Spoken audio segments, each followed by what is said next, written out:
Dopamine swipe, dopamine swipe. Followers, likes, double tap. Now they control your life. What is going on, beautiful people? Welcome back to the 817 podcast, where we talk about the lovely city of Fort Worth, Texas. We talk politics, education, culture, business, news, you name it. We talk about it. And to be honest, I believe it's the best hour you could spend to really understand locally Fort Worth and what's going on. I have my co-host here, Ann Zeta. How are you? I'm doing all right. I know you have a potluck to get to, so we need to keep this rolling. And we have a great interview with Twyla Masterson with Leadership ISD. I've been really excited to get her on the pod after I saw her on a panel, and she just shares a lot about education and the nuances there, which was also a part of, we've seen some news around education, which we'll also bring up in our short stories.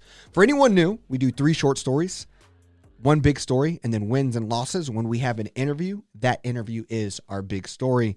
But we're going to get into our short stories now. Do you want to bring us into short story number 1, the Hillwood story? Short story number 1 is Hillwood buys first downtown Fort Worth location. It's a Fort Worth Report article. Most people know that Hillwood has mainly been involved kind of up in the Alliance area, but this is their first investment in downtown Fort Worth. It acquired a full city block located just north of Texas A&M Fort Worth campus, which probably signals a little bit about why they're dipping into this market. Their specific development plans for the property are still under review, and they are going to study a variety of land uses and development options. They acquired the Encore property, which they believe is an exciting opportunity for them to put down in one of the fastest growing corridors, not only in downtown Fort Worth, but within the entire city. The property is bounded on 6th and 7th to the north and south, and Calhoun and Joan streets on the east and west. And this area is going to be quite happening with construction and redevelopment. There's many surface parking lots along this area. A building, a large multifamily building called Deco 969 is under construction right now, topping out at 27 stories, I believe. Texas A&M is building on 2 lots there. Omni Hotel. The Omni Hotel is expanding, tower, kind of in that area as well. Convention center going to be renovated. Right. Renovating the convention center, adding some parts and straightening out Commerce Street. From a business perspective, it makes a lot of sense. But to me, the symbol of this is powerful in the sense of, Hillwood has always been a strong and successful company in North Texas, but they really are the creators of Alliance, Texas, and what has that mobility center and what's all being able to do there. And they're finally investing downtown, which I think is a very good thing. You're not relying on the Bass family to just do Sundance Square. This also puts another influencer in there who's maybe more, a little bit strategically economic around this is their job, is to do develops. They've had success with Alliance. Well, he said they did the rough math, and $1.3 billion worth of investment are happening just in this area. Yeah. So I think it's probably a pretty good risk, yeah. quote unquote, assessment. to take. There you go. Yeah, and I mean, I think the part to me why this is a short story number 1 is because we always talk about Alliance, Texas. We always talk about Hillwood and the Pro Juniors kind of investments. We talk about Mike Berry and his thumbprint on the Chamber of Commerce, on Alliance. Now his thumbprint is on the development of downtown. I just think all in all, this is good for Fort Worth. And a big step that Alliance is doing. The people who created Alliance are now looking to come this way rather than continue to go outwards. Right. I appreciate that as well. And I think I've run into several Hillwood people at different Urban Land Institute events when I participated in that organization. And they do have an urban mindset. So while sometimes you might worry about somebody not taking into consideration the streetscape and the walkability and all the things that are really important in a downtown environment that may not be as, they are as important in the sprawling environment as well, but they often don't get the attention. And so you worry that someone coming in might not be taking those things into great consideration. But, Downtown Fort Worth Inc. exists for the purpose of working with any development that happens in the downtown area to make sure that it does reflect all of that walkability that we're trying to achieve. And this side of downtown has not had that walkability. So I think that just a lot of development happening quickly is is exciting and also something to keep an eye on just to make sure that it's the type of development that is going to be beneficial. Yes. So that's short story number one. We'll kind of keep you updated, I'm sure, throughout as it continues to be a part of just kind of the main fabric of Fort Worth. We're going to go ahead and move into story number two. The next two stories are really kind of state affiliated and state kind of decisions, but we just felt like talking about them because it impacts Fort Worth, and what happens at the state impacts our county. So on Thursday, the state of Texas's House approved 3 bills aimed at immigration and border security. One is to do $1 billion for additional border barriers. One that will allow police officers to send back migrants who cross the border illegally, and another that would increase penalties for human smugglers. Really what we're seeing here is that, I don't know if you guys listen to this pod, you've also probably seen the viral videos on Twitter or Instagram of House reps cursing or yelling and shouting back and forth at each other of how could you do these kind of things. And really it just reminisces back what you talk about in 2017, House Bill SB4. But I just thought it was mindful to talk about, like, with Fort Worth being a majority minority city, with the Hispanic population really being our best bet at economic success from a local perspective, as this is our youngest talent and also our talent who came to Fort Worth to build a successful life. I just think we need to let them know that we, as an 817 pod, that this is unfortunate and that our state leaders are not strategically seeing the value of the immigrants who here are trying to make well for themselves and making it harder for families to support those people and all the other organizations who are trying to do so as well. Yeah, and the article specifically that we're referring to is a Texas Tribune article that says Texas House passes 3 immigration bills after a contentious night of debate. And, the things that popped out at me, I saw some of those viral videos that you were referring to, is just that this is House Bill 4, which... you mentioned that it was Senate Bill 4 in 2017 that was kind of the show me your papers bill that the city of Fort Worth declined to join the lawsuit in opposing.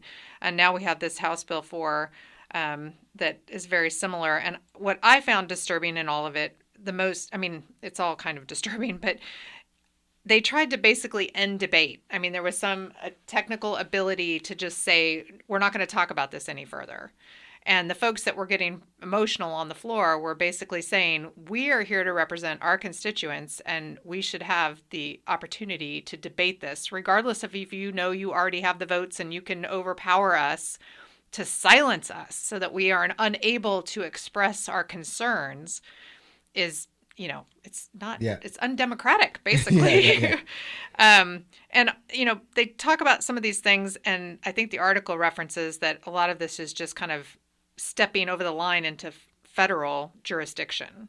Yeah. And so it just seems like, and then the one other thing that popped out at me was just they're talking about that to build these border barriers, they need to acquire private land.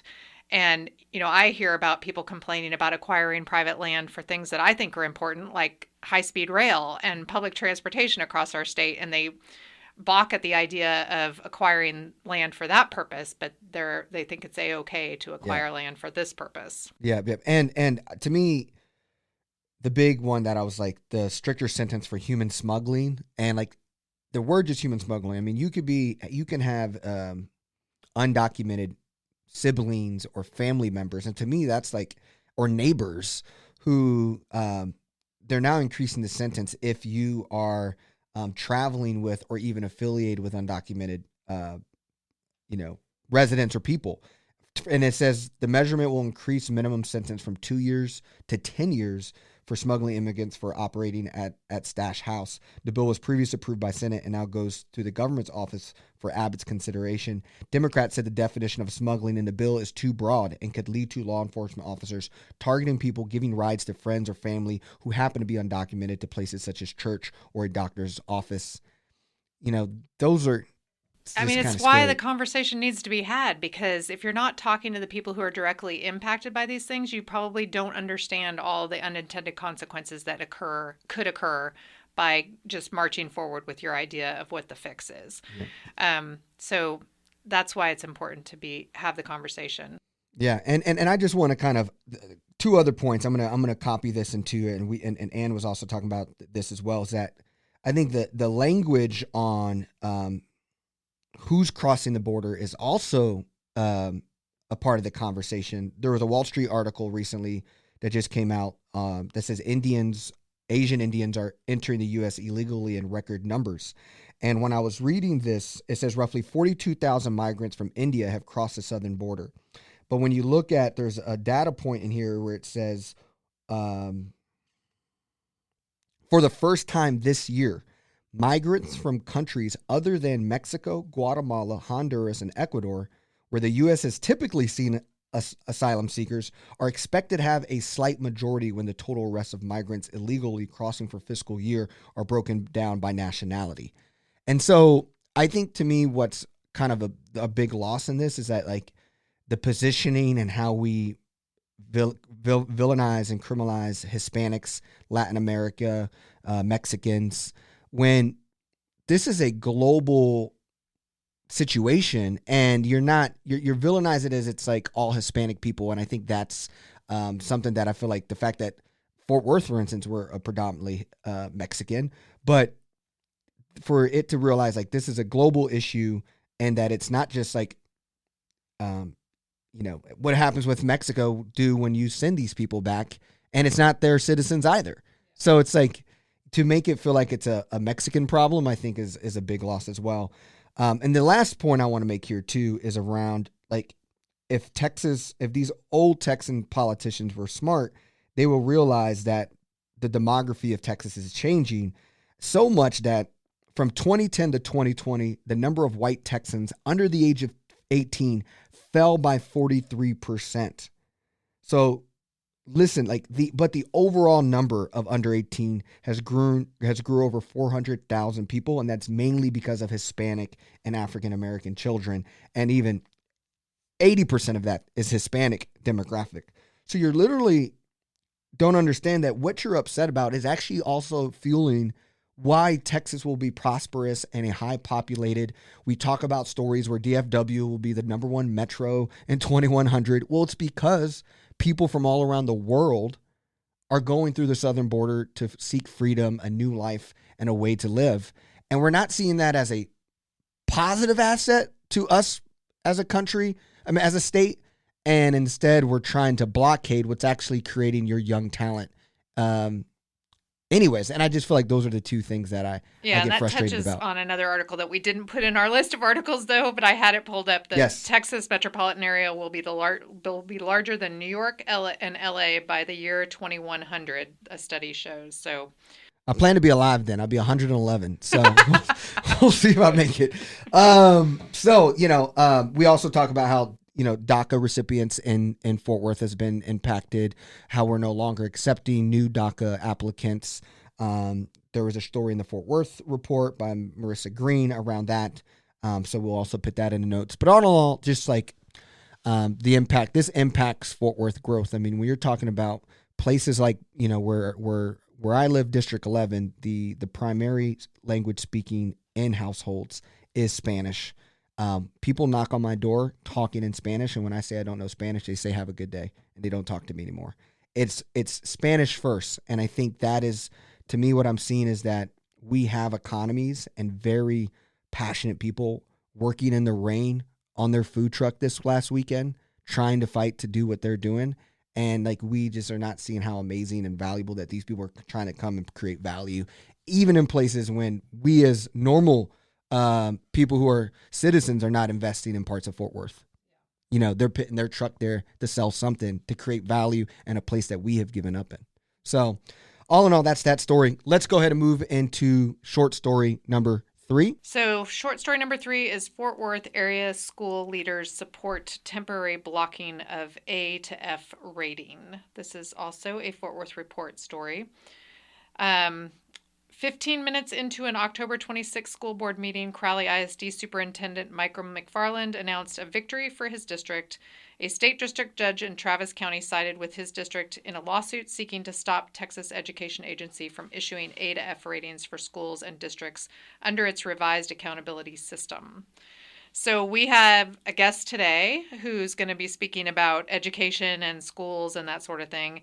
And what this, I'm not as familiar with this topic as EJ is, but I will say that when I see people looking at just an A to F rating on a school and making a decision, or a district and making a decision about whether that's good or bad, I think that that's just kind of that easy out that people are looking for without kind of doing the deep dive to find out what is really the case. And I know in this situation, they kind of changed the rules midstream, and so they're concerned that those grades are not going to be reflective, or that they were not given the chance to make tweaks or changes to what they were doing in order to reflect the new way of measuring. So it's kind of like, here, we're going to measure it this way. And you're march down that road trying to achieve those goals. And then they go, oh, no, we're not going to measure it that way. We're going to measure it this other way. Yeah, and it's a serious jump. I mean, they're talking about, I want to say over 80% of your kids have to have a path and completed some rigorous courses. That's a high number. It went from 60% to 80 plus. So for urban districts or districts with a lot of students, you got to be more prepared for you to drop that kind of state accountability score in the middle of the school year. And I've always believed the biggest issue with school accountability ratings, it's, you're going to go out and golf on the weekends and have a handicap. We're not measuring you off of Tiger Woods' score. The problem is you need to understand the handicaps of the localized communities. Where are we? And assess growth and progress on each group. You can't compare ratings on, one school who has 80% of their kids taking an AP test and being able to pass compared to another group of schools that maybe have a high ESL, high SPED. So to me, it's just what's really hard with the school accountability rating. It's just the inequity of understanding that you can't pit every community and every school on the same grading system. The other thing that I know Twyla Masterson, our guest, said off thing, she's like, you're talking about a state that wants to be pro vouchers and villainize the school system. If you create a school accountability rating that's harder so that you can make these grades go down on our public schools, it's easier to fight that we need better education solutions. So you talk about that kind of conversation as well, is also why I thought this was something we should talk about. And we also get into with the interview. So that leads us to where we are going to go into the big story. I've been really excited to have this guest. We today have Twyla Masterson, the Director of Programs at Leadership ISD.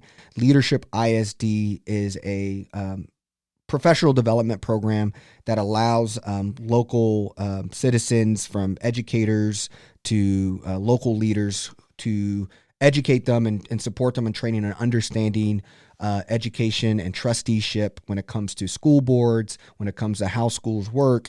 And really, Leadership ISD has, honestly, if you look who came out of that program, a lot of our today politicians who are running or have been or doing something has participated in Leadership ISD.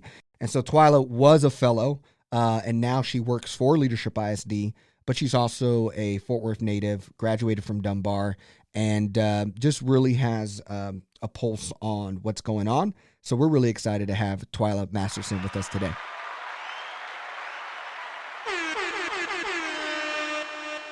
Well, EJ, my Fort Worth story is I'm a native born North Side. Yeah. Native North Sider. My grandmother lived at 3404 Pearl, which does not exist anymore. It's now an airstrip. But we lived on the North Side. When I was 9, we moved east.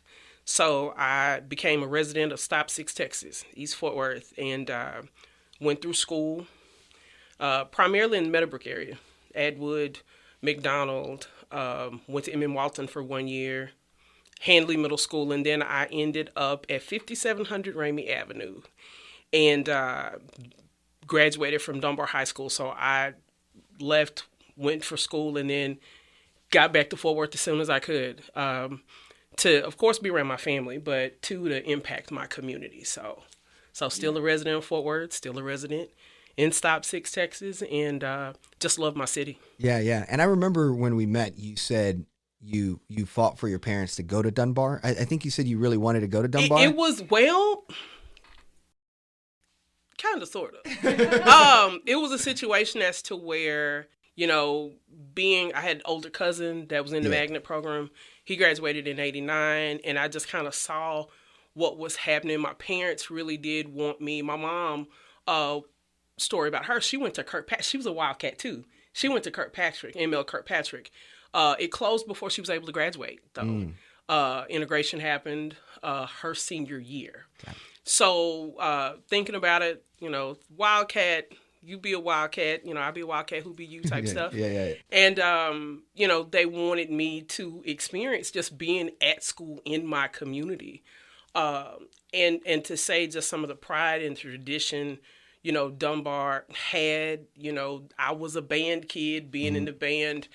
And at that point, I didn't know that HBCUs existed, but it was definitely my own ramp, and running into Dr. Dennis Duncan's while I was a student at Dunbar and taking some of those HBCU tours is what, that's what life ended up being. So it was about, just being at home in my neighborhood, at my neighborhood school. And like I said, that it's just, being a Wildcat is just it's a feeling. Yeah.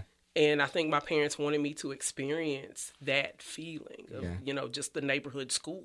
Yeah. Since I hadn't traditionally, my mom was a teacher and didn't want me to be so much of a latchkey kid. Mm-hmm. So she transferred me out. Therefore, I could ride the bus and we would kind of meet home. Because she taught on the north side, W.J. Turner Elementary. She started in 1980 and retired in 2016. So it was her way of keeping me kind of, safe and where I was around adults until she got home.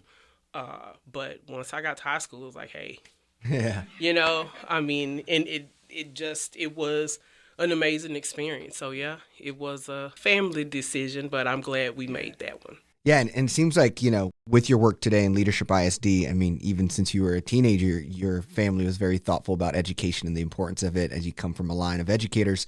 Tell me about Leadership ISD and why is it so important to you today? Well, Leadership ISD, my gateway, I will say, and I don't talk about, whenever you talk to me about education, I'm going to mention two things, because I ain't got no pencil poem, which I think hopefully we'll talk about later when we talk about just some of the landscape about education and disproportionate discipline. So I found myself working in that area within, Fort Worth ISD, what disproportionate discipline looked like. And I ran into a young lady who used to work for Leadership ISD, Erica Beltran, and she kept, you need to do this. And I was like, I don't have the time. Fellowships can be like that, though, because they can be time consuming. So I finally, in 2020, I was a fellow myself. And it's amazing at how even, being an educator and working around education, you don't understand the underpinnings of education. School finance and what governance looks like and roles and responsibilities of trustees. You don't understand the underpinnings behind, innovation and 1882 partnerships and, the difference between charters and publics and public charters. It's a lot of nuanced information that, even being an educator, you get pedagogy and practice, but you don't get procedure. You don't get how the district as a whole runs. So I was really intrigued about just learning month over month how the system of education worked. And along the way, met some really amazing people too. And then COVID hit. Pre-COVID, I essentially ran a company as to where I was working with parents, children, and people who work with children on character development, leadership development, and social and emotional health. And of course, when COVID hit, that all rested because I couldn't get into school. So I ended up just really, Leadership ISD was an experience I didn't want to leave. So I did my Civic Voices Fellowship in 2020. I did a program that we used to have here in Tarrant County called Community Fellows, where we worked on policy diets. I started looking at policy, educational policy, and then an opening came up for me to actually work for Leadership ISD, which I was ecstatic because I never wanted to leave. Once you get a hold of that kind of information, you just want to know more, learn more, and grow. And that was my trajectory with Leadership ISD, even being a staff person. It's the learning, it's the growing, and that all leading into how to create an educational ecosystem that works for all kids. Yeah. And the way I met you the first time was at a panel and community frontline, and you were just kind of talking about the importance of being more informed about our school boards. Can you give your classic message for our listeners around why this is important and like what we are missing about public education and understanding it here in North Texas, the state, and what we can be doing? I want to give you just a few stats first. When you think about enrollment, just pre-K through 12 enrollment in Tarrant and Dallas County, right? I know we're focusing on Tarrant exclusively, but right now, 385,000 kids are in public school plus, give or take, in Tarrant County with 20 ISDs. So when you think about the education system just in our county alone, it's massive, right? It's massive. $6 billion annually is spent on funding these 20 ISDs. So when you look at just the inner workings of just that, it's huge. But I think education, when you think about quotes, I think about Nelson Mandela, and I'm paraphrasing, but he talks about education being a great equalizer. So you also have to look at, the landscape of our county. 56% of those children are coming from low-income families. 70% of them are students of color. 20% of them are English language learners. So how do we change the trajectory of their life in not being a part of these statistics other than a robust education system? So I think that's why it's so vitally important that everybody pay attention, because I think education is one of the largest, most massive systems that touch us all. You've either been a student, you have a student, you will have a student, and your community is impacted. It's full of students. So I think it's vitally important to engage, because it's this, like I said, it's this massive behemoth system that really doesn't get a lot of attention. People kind of shy away from it. And I think part of it is there's not a lot of information dissemination. I know we've talked about that. It's a lot of people just aren't informed. And that's why listening to podcasts like you all's, I don't want to say just, hanging on to every word of the news, because some of that information you need to decipher, right? You need to dig a little deeper and dig a little bit more. But so when you think about it, like I said, just those statistics, when you look at the money that's spent, when you look at how many children, if you combine Dallas and Tarrant, there are more kids enrolled in Dallas and Tarrant County than there are in 20 states in our union. That's massive. It's huge. So that's why I think education it deserves people's attention. It deserves everybody's attention, and why people need to engage a little bit more with local. State, state is a little more nuanced to deal with. That's your State Board of Education, TEA. They're systems that I don't think most people even know exist, but certainly at a very organic level, your school board trustees, the campuses in your neighborhood, your campus leaders in your neighborhood, and the district that you're in, those campus leaders, you definitely need to be engaged in all three of those levels. Yeah, I think that's a really helpful point, because like you were describing the whole system, and that seems overwhelming. Like you have dove into that and immersed yourself in it and educated yourself. And I think for some folks that are just listening to a pod, they want to be helpful, they want to be informed, but if you're asking them to look at that entire ecosystem, that could be really challenging. Mm-hmm. But what you just pointed out is there's places that they can get involved at a local level. So when you're talking to folks and saying, what does that look like, getting involved at that local level? Knowing the neighborhood schools, supporting the neighborhood schools, knowing who your school board representative is. That's most important. And contacting them. And it doesn't mean, you have to physically, I would assume that it doesn't mean you have to physically go to a meeting necessarily. I've sent emails to my school board representative. I usually send it to all of them when I communicate, not just mine. I'll call out mine.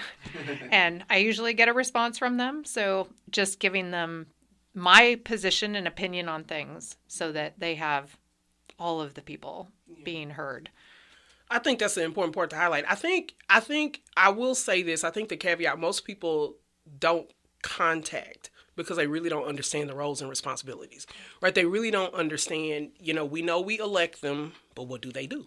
I think here as of late, we've seen more of a highlight on trustees, but when you understand a trustee's role, and, when you look at roles and responsibilities, I'm going to give you 4 points. They ensure creation of a vision and goals for the district and evaluate district success. They adopt policies that guide district actions. They hire the superintendent to serve as an administrator of the district and evaluate the superintendent's success. And then they approve, we just talked about how big these budgets are, right? They approve an annual budget consistent with the district's vision. So if no more than checking in on those 4 points, where is the district?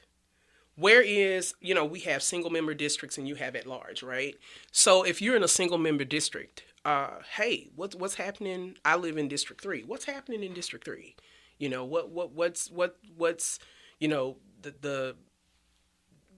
the outlook on, student reading, and that's the other thing I say, even in content areas. If you don't do anything but check on 3rd grade reading and math, 8th grade, science and math, and then college and career readiness, those are some content areas that you can dig down into with your trustee. Hey, what's happening in those 3 areas? But if no more than hearing from them and giving them your concerns, and not even outside of that, because people generally call when they have a concern. Okay. No more than a diagnostic. Hey, I'm just checking in with you to see what's happening in the areas that you serve. And not only that, but what is your take on, getting, actually having dialogue with a trustee to see where their visions and values are aligning on certain topics. Say, for instance, we're talking about teacher pipelining and what's happening now with teacher pension and, okay, where do you sit on this issue? We look at, I like to call our trustees, they're, citizen volunteers. They don't get paid for their service, but at the same point in time, they chose to sit in the seat. So we need to make sure that we're engaging them. I would say on a pretty regular, consistent basis as to just the heartbeat of what's happening in the district. Because they chose to represent not only you, but every child in your local neighborhood. And I think that, it's like you said, sending an email, making a phone call. I will say in Leadership ISD's website has sort of like a heat map of, quite a few districts in Dallas and Fort Worth. So you can access our website to actually see, okay, these are your trustees. These are when their terms end. This is how to contact them. So our website gives a resource for that. And I think there were some changes to the boundaries of the districts not too long ago, I believe. Because I think in my neighborhood, some of the schools that are like the closest to me are now not in the district of my representative. I just realized that when I went and looked at the map the other day. Yeah. So yeah, I want to say 2021. I know Fort Worth ISD in particular did an alignment pretty succinct with while the city was doing their redistricting. Yeah. So redistricting, that happens every 10 years. You kind of look at that. So yeah, and that's a really good point, and looking, hey, is my district does it still look like it looked? And I think in Fort Worth ISD in particular, you've got to pay attention to the schools because some schools seem like they're outside of the single member district, as far as the geography of it. So, yeah, it's very important to familiarize yourself with who is sitting at the table to give input as decisions are being made and making some of those decisions. I think when you look at, education as a pedagogy and practice, that is district leadership. But when you're looking at policy, when you're looking at what's driving the pedagogy and practice, that's all your trustees. So it's very important to engage and to lean in. And it feels very important because obviously there's a lot of political tension in it. There's a lot of strategy to disrupt school boards. Off mic, you mentioned, I think you said $12 billion is spent between Dallas and Tarrant County school districts, which, I was thinking of that from a private sector perspective. To be in the Fortune 500, top 500 companies, it's $7.2 billion. But you're talking a Fortune 500 company operation among all the investments. Those are county, what we spend on that county. In Dallas County, they spend $5.6 billion on education. In Tarrant, we spend $6 billion. Yeah. So when you look at it, it is a huge amount of money to be stewards over. And I think making sure that the stewardship for that those finances are, that it's, that you're at least informed. Yeah. That you're informed as to what's going on. I think you just mentioned education being political. I will, venture to say, I think that political in the sense, it needs to be political in the sense of people voting. Tarrant County, there again, you look at our elections for school boards, and I know, people want to turn out, on the big 4-year election. We know which one that is. Yeah, we got an election coming up on November 7th, and I don't think most people even know that that's happening. And there's some education stuff in that. Yes. There is very much so. Teachers have a lot at stake in that, looking at, my mom's a retired teacher, looking at the pensions, and I really and truly, I think the League of Women Voters have done a really good nonpartisan job at breaking down each of those. So you get on Facebook, go look for them. The Tarrant County chapter really has given a breakdown of what each amendment we're voting on state constitutional amendments, which will govern what happens to a large degree, how we live. And most people don't know, to your point, and most people don't know the municipal elections, these smaller elections, they really aren't small because they're governing what your life looks like on a local level. We have about anywhere from 9 to 11% of our voting population that will actually turn out for a school board race. So you could be talking about a district where you only get 1,500 people to vote. I mean, it's 15 in that single member district. I mean, let me clarify that point. We ought to have lines wrapped around buildings when it comes to, when you look at what's at stake. And, when you look at Dallas and Tarrant County, there again, we sticking to Tarrant, sticking to Fort Worth. I mean, most of our, low income students, 56% of our county meet the criteria for, socio-economically disadvantaged. So making sure that we lean in to the leadership, the governance of making sure those kids, there again, for me, it's not workforce ready. It's living wage attainment. The fact that they can graduate high school and go on to whatever their trajectory is going to be, college, career, military ready, and be able to earn a living wage to change the trajectory of a lot of their lineages, their families, that's important. And I think we really need to, as a public, take that to heart. Like, if I'm not doing this for my kid, I'm doing this for you've got a niece or a nephew or a little cousin, you got church members, you got the little league soccer or football team. There are kids that need to be positively impacted by your civic engagement. So regardless if they're your kids. Yeah. You know what though? Because they're all our kids. Exactly, because they're feeding into the society. I love when I talk about education mentioning the word ecosystem, because it is. It is an ecosystem from pre-K to career. It's an entire ecosystem that touches us all. It touches us all. So with the state of, I know a lot of, I don't know if this is getting too granular and we could take it out of the pod, but the amendments of this upcoming election, do you see some that are clearly here to hurt public schools, or like these are ones that we should be thoughtful of? Like, like the property tax one, I think that's Amendment 4. Like, I don't know if there's any ones that the education community is talking about. Obviously, the teacher pension one gets 6% increase there rather than the traditional 2. Is there any other ones that we should be mindful of as we go to the ballot? I think you just mentioned two major ones. We know that I think it was a slight problem. I'll just say this: COVID laid everything bare. Like, the problems were there, they just weren't as they became huge problems. They became problems that nobody could ignore after going through COVID and now afterwards. I think teacher pipelining, teacher pension, making the teaching profession attractive. And if I'm thinking about education as a young person, I am looking toward the end to see what my retirement will be. That you're plotting your career. So I think that one is extremely important. I think, you talked about the tax.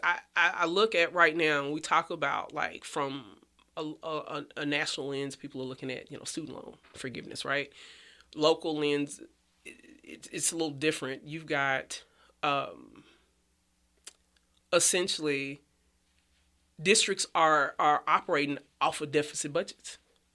Like, they don't have the money to run you're looking at, I know you've seen it in the news, you're looking at budget cuts. You're looking at, there was one district, I believe it was in Dallas, that, they were getting parents to come up and help volunteer, like, do some minor, like, janitorial work. Like, districts are struggling financially. So when you look at anything that disrupts what's already there, it's a problem. Right?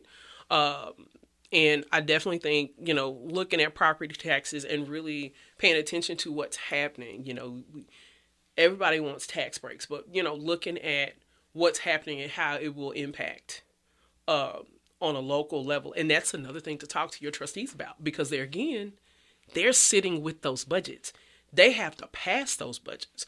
So that is another really, really heavy topic that your school board trustee should be willing to engage with you on right now.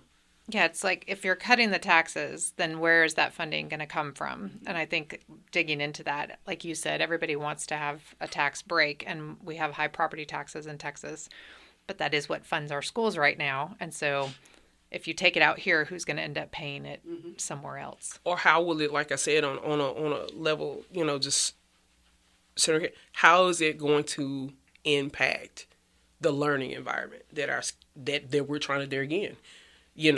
When you look at the data, we're trying to get kids back to, and I don't think, get kids back to pre-COVID levels. We're trying to make sure that children are thriving and achieving and excelling in their education. And how does that impact that process? How does that impact, we're looking at ESSER funding's ending. ESSER funding was this, infusion into schools during COVID. And so they're already dealing with having to mitigate things being naturally cut, financially. So how does all that impact? How does all that play? Well, why I love education is, I think the future is only as bright as the ambition of the present, and if everyone's ambition is the world's going to crap, people are done, then you know what, that's what the future is going to be. And so, the future, like that vantage point. Yeah. So it's like, for me, so kids are, the solution to us staying, sustainable, competitive, compassionate as a country, as a state, as a city.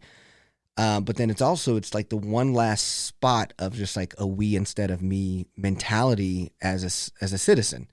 And as much as people want the property taxes cut, as much as the people want their individual gains from their country, so much about education is a we game that I think a lot of people just don't vote or don't realize, like, there's a reason to think long term and not take stuff off the plate for yourself, even though if you think you grew up and that's what politics and voting for is the reason. And so I guess I'm asking here is, like, how do we get more people to see the importance of education in their own lives, even if it's not a direct compensation or benefit or tax credit? How do we get people to see education as more of their long-term legacy as a steward and citizen? Oh, that's a loaded question.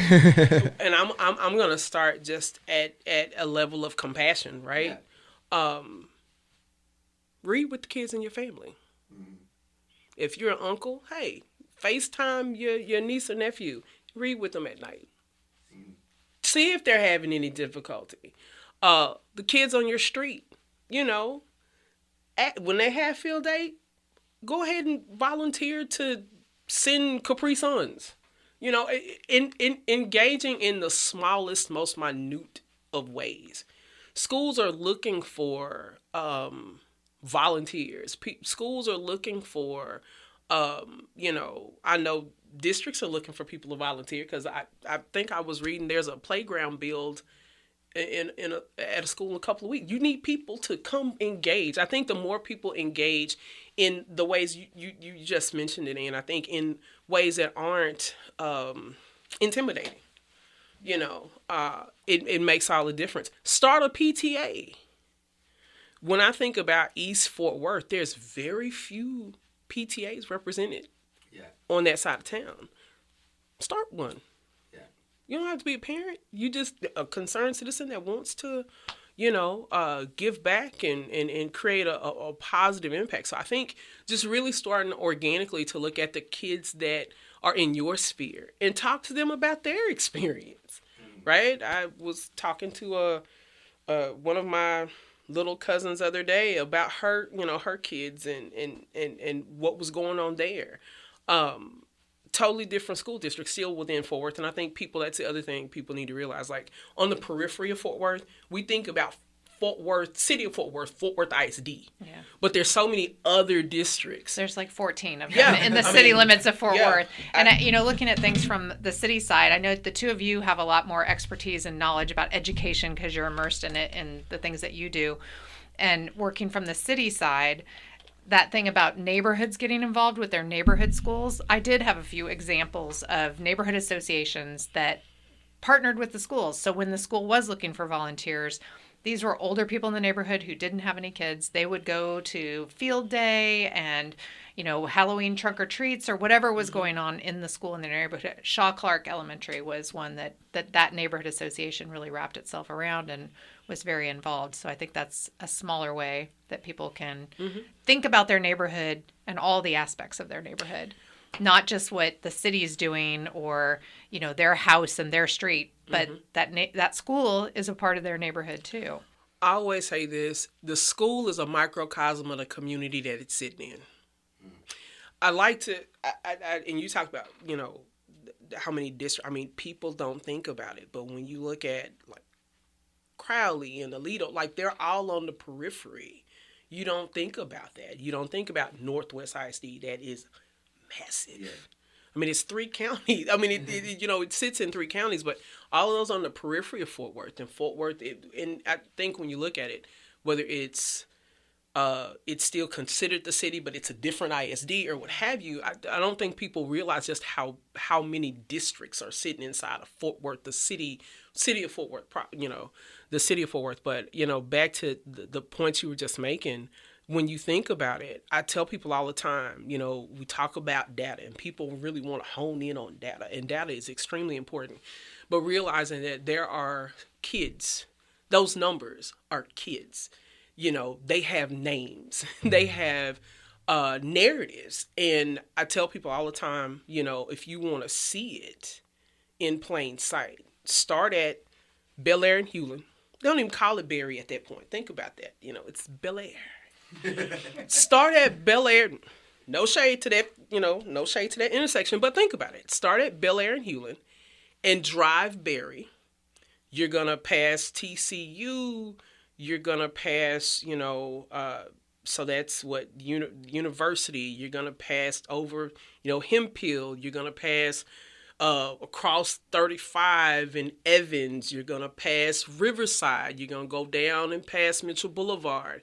You're going to hit that 287 pass, under 287. You're going to hit Miller and Berry. You're going to keep driving. That last major intersection is Stall Cup and Berry, and then you'll end up at 820. That trek shows you the disparities in the data. You see it in the geography. You see it in the topography. Our kids their school communities are microcosms of the communities they're living in. So if we as community members come together and support our local schools, we only make it stronger, you know? One of the coolest things that I do is I tutor first graders in reading. And it's one of the coolest things I get to do. Sitting down with a child and making sure they know their vowel sounds, making sure they can sound out words, making sure they can put those words together, and then they understand. It takes an hour of my week. That's all it takes, an hour of my week. But that is one of the most amazing things that I get to do out of all the cool things I get to do, like being on your podcast, being on this podcast today. So if invest in time, like you said, you know, trunk or treats, or, you know, Field day. Field day. So much fun. Field days are so much fun. I still love the concept of having like adult field days. Like with some of our leadership ISD alumni, it's like, hey, y'all, let's do a field day. You know, because I mean, they're so much fun and they're engaging. And they're, again, letting kids know that people care. Because that's another thing. I think the human aspect, the human side of it, you know, kids seeing that. I think they have career day too. That's where I plugged into the schools quite a bit. Yeah. And it was interesting to see the careers that were represented. And I think it's really important to have a diverse group of careers represented because, like you said, if the school is reflective of the community that they're in and they don't have that broad spectrum, people coming in on career day and opening eyes of children as to what is available, because we're asking kids in 8th grade to look at the trajectory of their life and what they want to be when they grow up and what kind of lifestyle they want to live.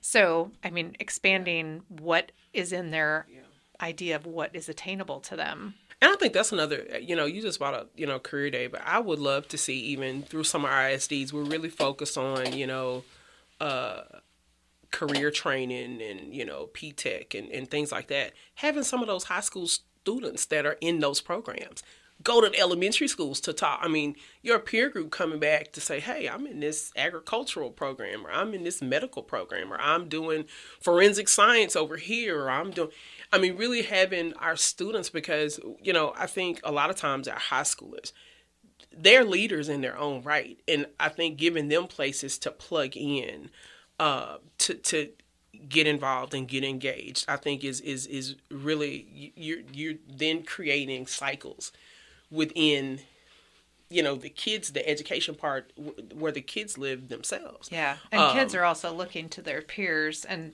slightly older peers more so than they are adults, I think, especially in middle school. You have a kid that's in the aviation. I think about the aviation program at Dunbar, you know, going and flying the drones and stuff at the elementary school across the street. I mean, how cool is that, you know?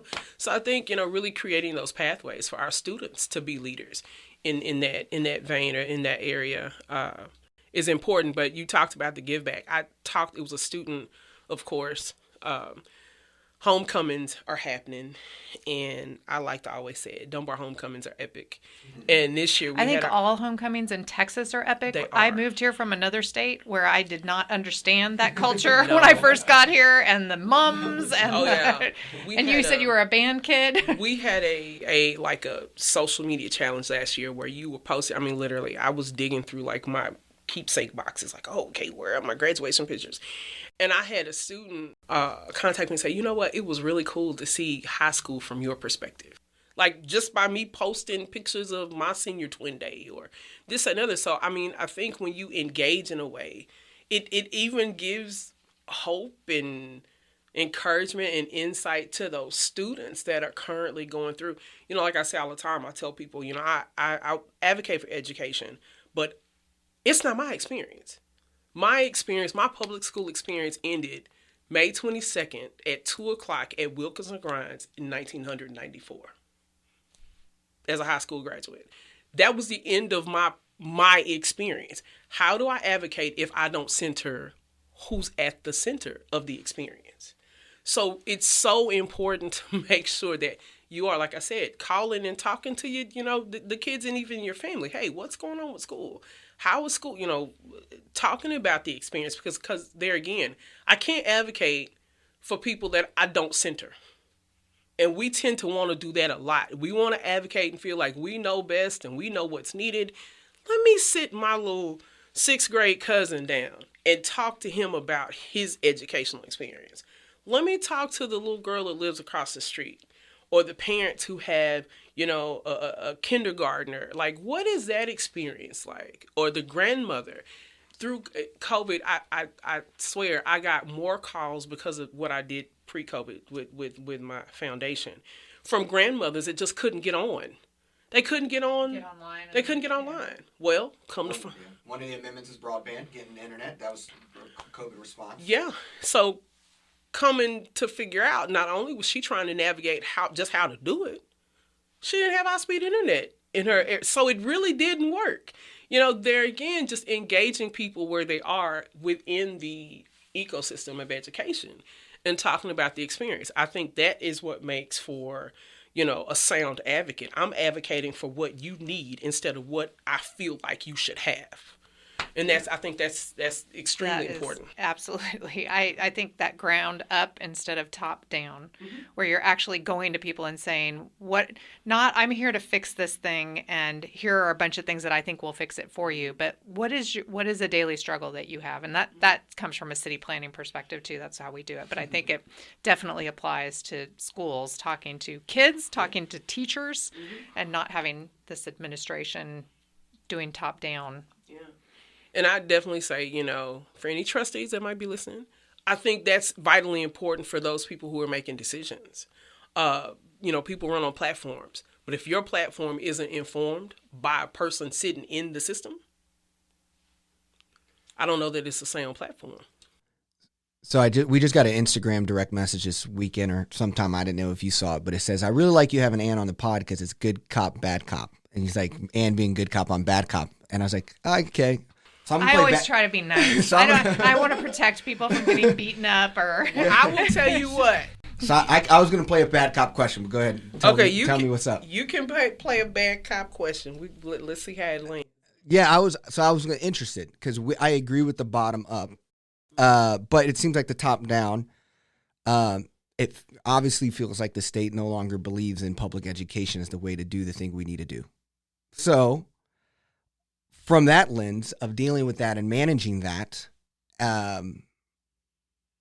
what is more that the common person wouldn't be aware of what's actually happening at the state with public schools, like all this stuff? If you don't have kids, like vouchers, impact of taxes, like this is a serious thing. Like I think our governor is most focused and is going to hold people in buildings and do all he can to pass the things he said he wants to do. And it seems like, why is that happening? And why do we feel like they're attacking public education? You are playing bad cop there. I might be a bad cop on this one as well. I will say this. I think starting from there again, when you're not informed, it's very easy for people to center their own interests ahead of other people. I don't think people, and I will say even advocates at the local level, are not as engaged. And when I say advocates, I mean people who have some knowledge of what's going on locally don't engage as much with the state. I think we see that as separate entities, right? But it's not. Like what happens at the state level pushes down too. That's why you have all these school districts right now suing about the accountability rating. Like what happens in Austin affects you here locally. So I think making sure that you are interfacing at a state level. Who is Mike Morath? We need to know who that person is. If you don't know who that person is, you need to Google him today. Yeah. He sits over the Texas Education Agency. Knowing what's going on I know we talked a little bit about the accountability rating. Okay, do you know what the accountability rating is? How does that impact your school, your local district? How will that impact it? I think when we talk about, there again, the voucher situation, your elected officials, there again, we're talking about voting and making sure people who are aligned with your vision and values are in seats or positions of power. Have you called your local representative and talked to them about, okay, I'm hearing this about vouchers or education student accounts? I'll give the term that they want you to give, but vouchers. What is it about? And what is your take or viewpoint? There again, I think we are sitting in situations as to where when we don't engage, we're not informed, and we don't know how then to act or advocate because it's not coming from a place of gaining or getting the information. So I think to that point, it's making sure that you are interfacing. We just talked about trustees and even leadership. Your superintendent, know who the person is over curriculum is in your district. Make sure you're going through data sets, and we've got, you can access data from our website too, Leadership ISD's website, or pull it up, look at what the data, but they're again at the state level, making sure that you understand, because you're seeing this stuff on the news. Yeah. Call your local representative, your state representative, your state senators. Talk to them. What is your vantage point? Because it's very nuanced and complex, it seems, at the state level. And I think some of that, and I will just say this, I think education as a system by design is a little complex. That's Twyla speaking. I really do. I think it's really hard. And that's why I think my experience as a fellow in leadership ideas was really important. Like you said, coming from a family of educators, being in education and nonprofit, working with kids like Symbiote, it was something I didn't understand. So it's extremely complex of a system, but making sure that the people that are representing you in this system can give you, from their vantage point, what they're seeing, what they're hearing, and how to move on that. I will say to our electeds, though, make sure you're talking about these issues in your districts, whether you are a state representative or senator, or you're a trustee in a school board. Make sure you're talking to your constituents constantly about what's going on, because there again, I think we've got a information dissemination problem, and people don't know to be engaged or informed, because it's a huge void there when it comes to getting information. Mm-hmm. So I hope I answered your question. No, I mean, I think it's what's the cool with the 817 pod. It's we navigate tough things that we can talk about this all day for several episodes. But and a lot of it is damaging. A lot of it, a lot of it. There again, like my opening comment, when people are not aware or informed, it's easy. And I just told you how big just our 2 counties are. Yeah. Look at the money that's at play in those 2 counties. Like, I don't think people realize how massive the education system is in Texas. Yeah. Because we're large. One of every 10 kid in public school. Yeah, I mean, we're a Texas student. Texas, when you look at it, you're sitting with some of the largest school districts in the country. Yeah. Sitting in Texas. And as you said, it's complex, and then people are looking for easy answers, and you have to dig into it more than the easy answers. So the issue with the grading system, people just want that quick answer. Can I go look on a website and see that school gets an A or that district gets an A, and then I'm going to send my kid there? But like you said, they need to dig into that more, and so asking their representatives and their representatives and their school board trustees more detailed information, because anecdotally I've heard about people choosing a school or not choosing a school based on some rating or grade. Mm-hmm. And then I know people whose kids go to that school, and the parents that are involved in that school, and the stuff that's actually happening in that school that counter that grade. Mm-hmm. And people are just making those decisions on those lack of information. So where do you suggest people go to have a more informed information about their choices when it comes to school? Let me just say this. I'm an 80s kid. I long for the days of the ITBS test, where it was truly a student diagnostic and not a letter grade that you slap on a school. I'm just, because you just made a very valid point. People will judge a school based on one test one day. And I mean, and that has, we talked about microcosm, right? That has impacts on that community. Do I move here? No, I don't. Well, look at the school. So that's a whole and real estate is able to value land based off of making people afraid of the school on the other side. Like that's which means a whole nother form of redlining. But that's a whole nother ball of wax. And then when they go and try to change any lines or anything, people lose their minds because they're like, oh, I bought this house and it was in this district. But some of these things need to be able to be adjusted in order to serve what they're actually there to serve. There again, I say the answer to that there again is knowing and being involved. Like I said, you look at starting in high school, they're different. You have different calculations, formulations. But definitely for elementary and middle school, that's one test one day, right? And I just talked about the "Cause I Ain't Got No Pencil" poem. I don't think people have an appreciation for what it takes for some of our kids to sit in the seat every day. Mm-hmm. I, have been in communities where you hear stories of kids running water hoses across the street to wash up in a bucket in the backyard so they don't smell before they go to school. And we task our kids with going to school. After all this, some of the situations that our students find themselves in, our scholars find themselves in, I'll never deal with as an adult. I've never dealt with. You all have never dealt with that. So to have the mental clarity, and that's why I think we talk about education. Education has to fit so many different hats. Making sure our students are socially and emotionally well is important because you don't know what it's taking for that kid just to show up every day. Like I said, the whole premise of the "Cause I Ain't Got No Pencil" poem is all this stuff is happening and I'm in class being yelled at because I ain't got no pencil. Mm-hmm.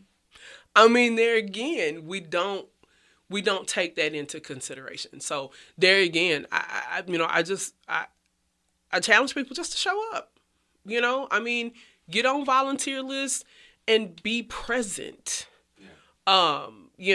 We've already alluded to this, whether it's, my 2 kiddos that I tutored last year, I adopted their classroom. They weren't my children. I don't have children at that school, but I adopted their class. I'm like, okay, you know what, Mr. Barr, what you need? What? So there again, I think one of the coolest things, I did this last year and it was so cool. You know what? Going to have the book fairs. Giving the librarian, hey, here's like so much money. Here, I'm gonna run you a couple stacks. Yeah. Make sure everybody can buy something. Yeah, if somebody comes in, give them, let them a book on me. Yeah. Just finding ways to intentionally support, a campus. Because we think, and there again, the misnomer is certain campuses need it and certain campuses don't. I don't care where you are. A school would love for people to positively impact that campus. Go check and see what the needs are. I think that's one of the most organic ways to really support. We talked about this earlier, really support the ecosystem right now that is education. Because you think about the weight of being a school leader. And I know you're all over the country seeing it, but look at, being a principal, looking at a budget and trying to figure out, okay, think about the weight of that teacher who is trying to educate and be, teachers wear many, many hats. And I just kudos all of the teachers out there because it's hard from what I understand, being in the teaching profession right now. And I think we're losing a lot of young people who come into it. Some people that are already invested, like, hey, I'm here, I've been here. But, I talked to quite a few young people who were like, you know what, I tried it a couple of years and I just for the pay and what you deal with, I just don't know that I can continue. So, supporting even those people who are being charged with educating our students, it's vitally important. That's, that's the question. What part of this, like when it comes to changing the system or innovating to meet the needs of today's workers and the styles and lives of our kids and the families, what on the school system side do you think we need to be more paying attention to on adapting or changing to support a post-pandemic kind of education space? I mean, we're talking I think I saw 25% of kids in the country missing 10% of school post-pandemic. I mean, the teacher thing where how many uncertified, certificate teachers, the amount of schools with more than 22 rooms with more than 22 kids in a classroom. I don't know. I guess you see it happening in the workforce, right? Work from home, people 3 days in office, Tuesday to Thursday, and Monday and Fridays are off. But obviously you can't do that with education where you got to take care of kids and help people.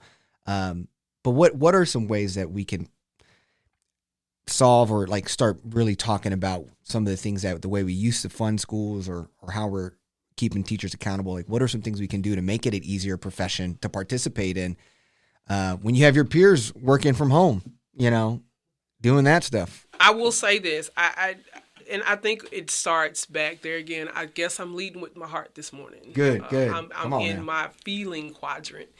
Some of y'all know what that means.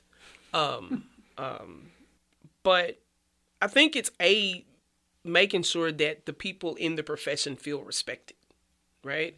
When you look at we just talked about some of the constitutional amendments and what's going on with teacher pay and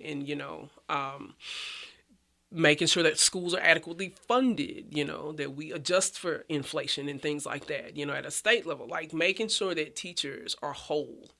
I think will do a lot because a lot of people organically want to come help, but there again, if I'm dealing in a space where I don't necessarily feel, morale is low, I don't feel respected.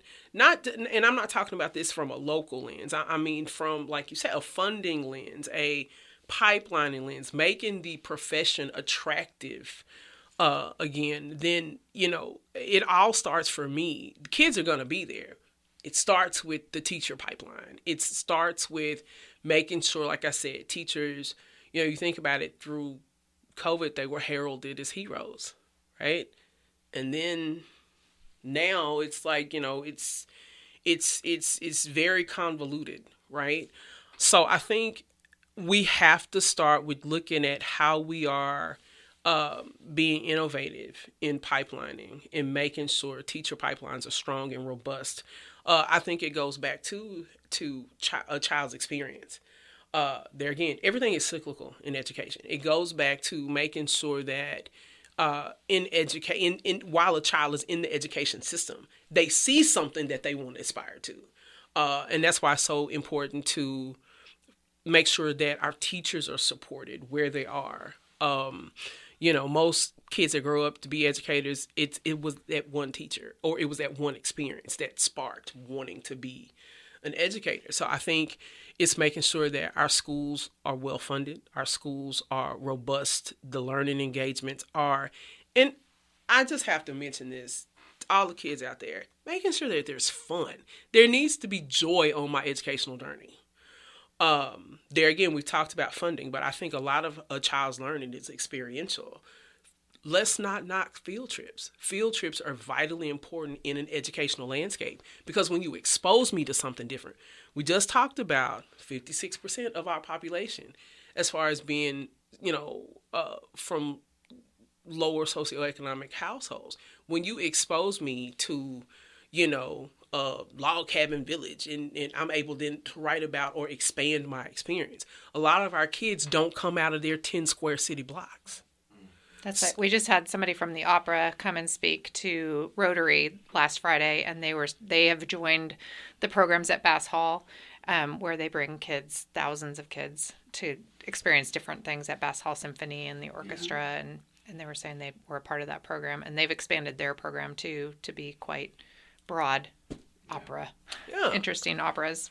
Yeah, but I mean, having a child exposed to those different, experiences, I swear, I can remember being in middle school. I felt like we were always on the road. Like, I mean, it was so much fun. We went to San Antonio. We went to Houston. We went to Austin.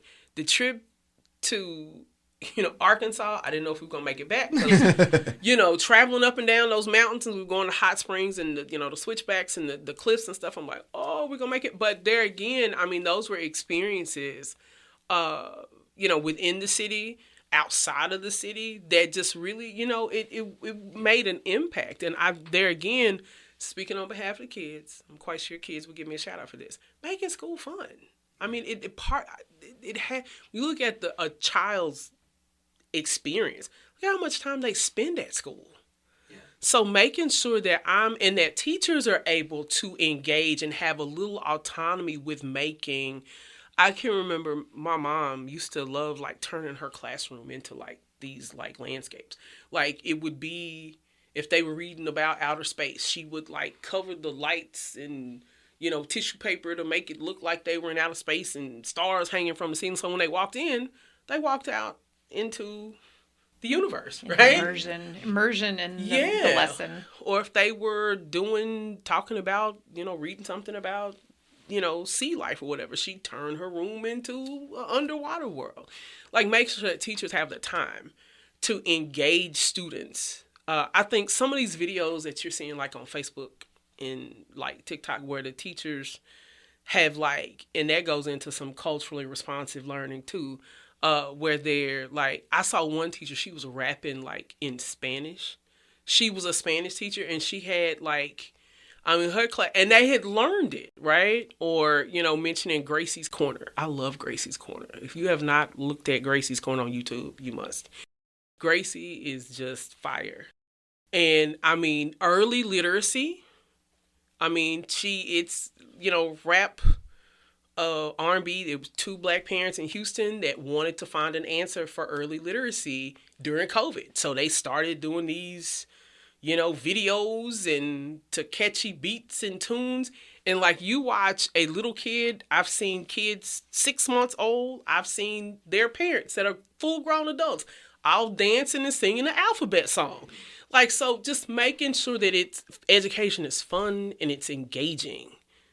I still remember my being verbs from a song that my English teacher did the being verbs too. Yeah, I know. So From doing like it to math music. stuff that my math teacher did. Yeah. Schoolhouse Rock. Yeah. Like, all of us were introduced to I'm Just a Bill. Like, that was a whole lesson in civics.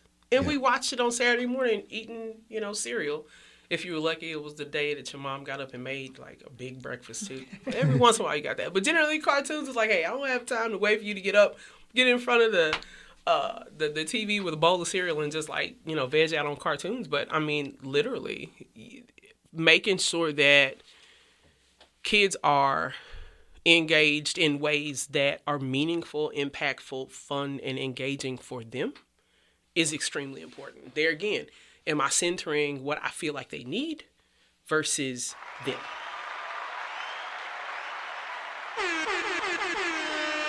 So that was our guest today, Twyla. We appreciate her coming with her wealth of knowledge and helping us understand many of the ways that we can plug in and get ourselves informed. We'll have some things in the show notes that were mentioned in the interview and hopefully pump some people up to take active steps to be more supportive and understand what's going on in our schools. Yeah, that was really great. And I think she really focused on what things like us average persons who live in neighborhoods can do to make a difference. And of course, I'm always trying to tie things back into neighborhoods and city planning. So yeah, so she did good. And what I think I would have loved to had more time of is to dive into the politics of all the people who are attacking school boards and funding these ridiculous representatives to win campaigns.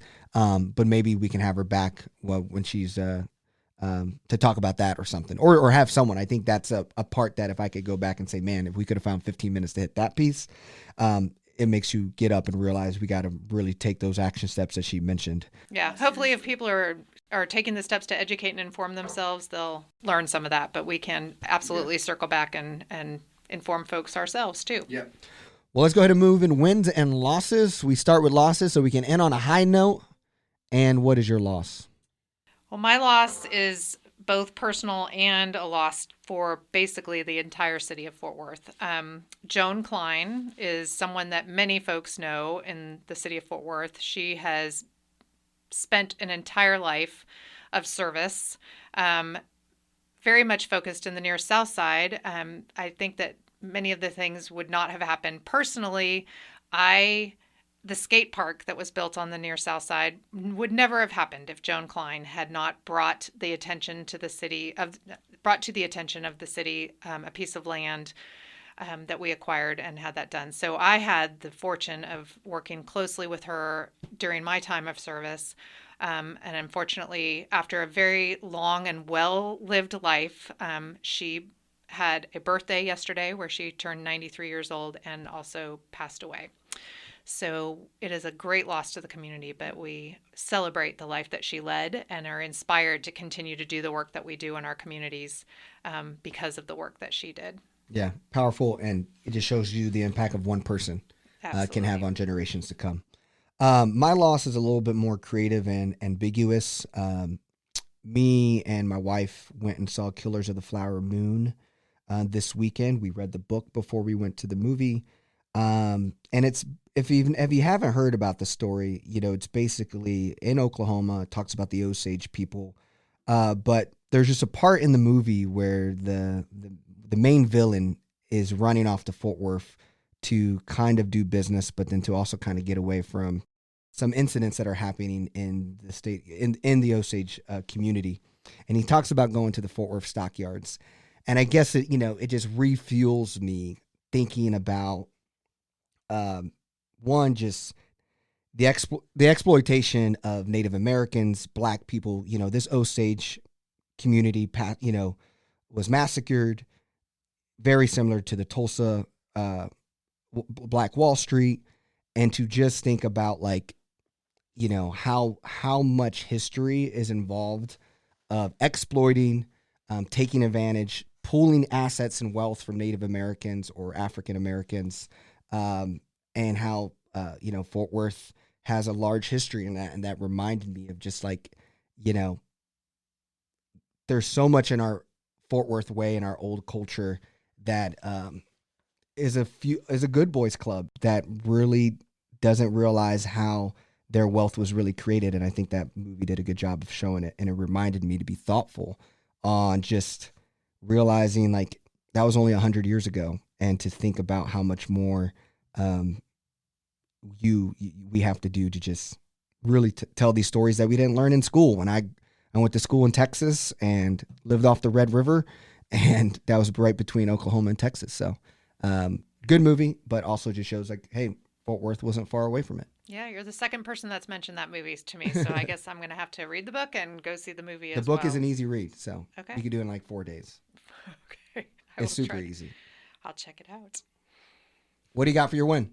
So you're going to be mad because I was going ride. Back and forth between two wins, and you can have both of them. I think I'm going to probably mention both of them. So it's your potluck. Is after years of waiting, Fort Worth's trash wheel on the Trinity is rolling forward with public dollars. So I was just really glad to see that.